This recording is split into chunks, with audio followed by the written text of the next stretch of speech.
우리의 기도는 어떻습니까? 우리의 기도는 어제와 다른 오늘의 기도를, 또 오늘과 다른 내일의 기도를 하지 않습니까? 상황에 따라서, 형편에 따라서 우리의 기도가 끊임없이 변해감을 보게 됩니다. 그러니 우리의 기도가 진리라고 얘기할 수 있을까요?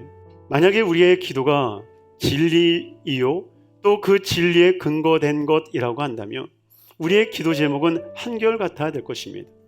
그러나 어제의 근심으로 말미암아 기도했던 것을 오늘 잃어버리게 되어지고, 또 오늘의 행복으로 여겼던 그 일들이 내일의 곤란함으로 다가와서 그거를 붙들고 기도하는 일들이 일어나지 않습니까? 그러니 우리가 기도하는 것은 결코 진리가 될 수 없고, 그 기도를 통해서 얻은 것은 결코 진리가 될 수 없다라고 하는 겁니다. 오직 진리가 있다라고 한다면, 진리의 기도가 있다라고 한다면 바로 예수의 기도일 줄로 믿습니다. 예수님이 우리에게 가르쳐 주신 기도는 불변하다는 거예요.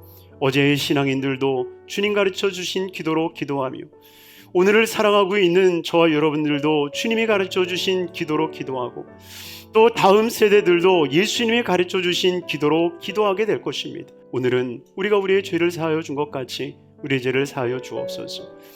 이 기도를 통하여서 우리가 은혜를 나눌 때에 진정 이 기도가 어떠한 기도인지 은혜 받고 그 기도에 합당한 삶이 이루어지는 저와 여러분들이 되기를 주의 이름으로 축원합니다. 첫째로는 은혜를 경험한 기도자임을 깨달아야 됩니다. 이 기도를 이룰 수 있는 것은 정말 은혜 받은 기도자만이 할 수 있는 거예요.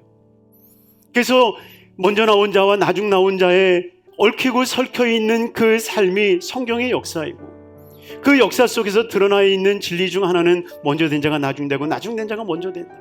근데 분명한 것은 우리가 우리에게 라고 고백할 때에 그 앞선 우리는 누구겠느냐? 바로 하나님의 은혜를 먼저 경험한 사람들.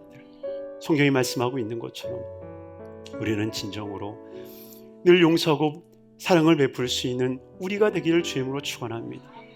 하나님은 그 은혜를 먼저 우리에게 주신 거예요. 두 번째는 무엇입니까? 은혜의 목적을 깨닫는 기도자입니다. 우리 12절 말씀 우리 한번 읽도록 하겠습니다. 우리가 우리에게 죄 지은 자를 사하여 준 것 같이 우리 죄를 사하여 주시옵고. 아멘. 우리가 우리, 바로 은혜를 받은 사람이 은혜를 끼치는 삶이 되었음을 말씀하고 있는 거예요. 우리가 행할 수 있는 조건은 주님이 우리를 위해서 피를 흘리신 것, 바로 이것이 조건이 되어 더욱 그로 말미암아 예수 그리스도의 피 흘리심으로 말미암아 구원을 받고 화목하게 되어지고 그의 살아나심으로 말미암아 구원을 받을 것이라. 그러니 주님께서 우리에게 베푸신 그 은혜에는 반드시 이어지는 하나님의 섭리가 있다라고 하는 거예요. 조건이라기보다는 섭리. 하나님이 나를 용서해 주었을 때에 너 다른 사람 용서 안 하면 나 용서 안 할 거야, 조건이 아니라 하나님이 주신 그 은혜가 너무나도 크고 놀랍다라는 것을 깨닫고 그 섭리에 따라 용서할 수 있는 삶. 여러분, 하나님께서 우리에게 은혜를 주실 때에 그 은혜를 깨닫지 못하는 이유가 무엇입니까? 하나님 마음을 읽지 못하기 때문에. 주님이 그 십자가에 달리신 그 마음을 우리가 읽지 못한다라고 하는 거예요. 정말 채찍에 맞으셨던 그 아버지 하나님의 마음은 우리가 읽지 못하고 있다라고 하는 거예요. 그러니 그 마음을 알지 못하니 그 의미를, 그 뜻을 받아들일 수 있겠습니까? 예수님께서도 잠들어 있는 제자들을 통해서 마음은 온유로되 육신이 연약하구나, 마음을 읽어주는 거예요. 여러분, 마음이 읽혀지면, 하나님의 마음이 읽혀지고 예수님의 십자가의 마음이 읽혀지면 우리가 이 세상을 보는 눈이, 마음이 달라지게 돼 있어요. 그러니 행위의 초점이 아니라 하나님의 은혜의 초점, 그 마음의 초점이 있는 우리 성도님들이 되기를 주님의 이름으로 축원합니다. 그러기에 세 번째로 그 은혜를 성취하는 기도자가 되어야 된다는 거예요. 12절 말씀 다시 한번 읽도록 하겠습니다. 우리가 우리에게 죄 지은 자를 사하여 준 것 같이 우리 죄를 사하여 주시옵고. 여러분, 성경에는 두 가지의 명령이 나오고 두 가지의 죄가 나오는데, 첫 번째 죄는 하지 말라라고 하는데 행하는 것이 죄요. 두 번째의 죄는 하라 말씀하는데도 불구하고 하지 않는 것이 죄임을 말씀하고 있습니다.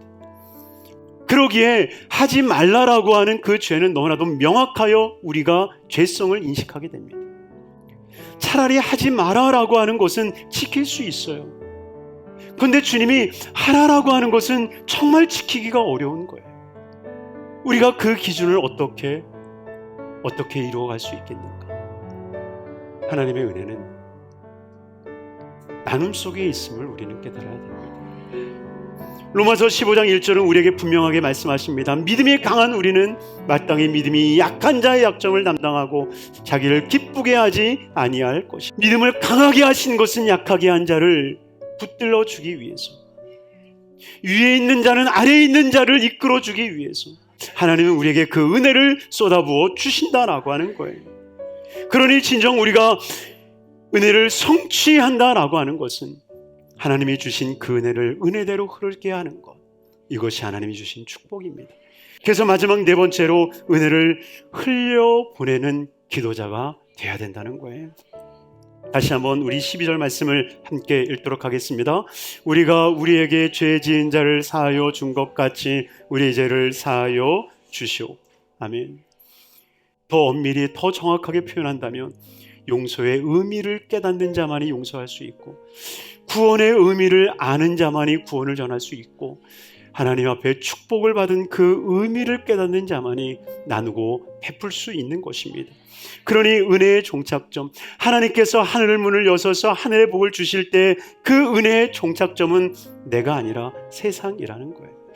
하나님께서 주신 그 은혜를 내 삶 가운데 부어주실 때 내 삶이 종착점이 아니라 정거장이 되어서 내 삶에 잠시 머물렀다가 하나님이 가시고자 하시는 대로 또한 흘려보낼 수 있는 것.